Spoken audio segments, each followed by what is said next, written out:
بهالأيام بنلاحظ إنه معدل العنوسة زايد، برأيك شو الأسباب؟ الأسباب هجرة الشباب وغلاء الأسعار و... والموبايلات.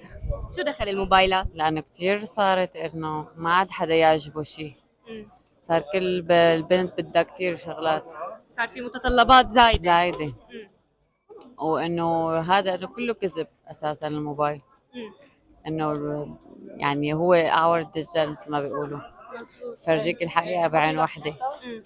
يعني انت فيك تصوري حالك ورا صورة على اساس انه انت ببرج ايفل، مم.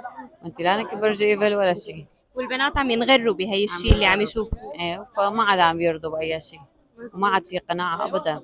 يعني حتى عند اهلهم ما هم مقتنعين، بدهم كل شيء.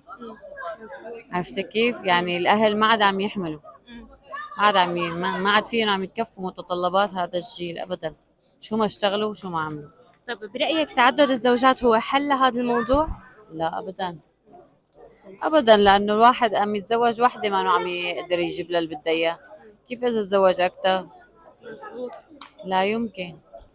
احسن شيء تصدير البنات من هون لبرا. برأيك هذا هو الحل المناسب؟ طبعا. نروح لعند شبابنا اللي صاروا بالهجرة. اي تماما تماما، وهو هيك يعني عم بيصير، انه اللي برا عم بيطلبوا عروسات من هون، يعني انه بدهم يتزوجوا، بس اللي هون ما عم يرضوا، ما عاد بيقبلوا باي شيء. عرفتي كيف؟ فهيك هي المشكله. حبيبة قلبي، شكرا كثير لك.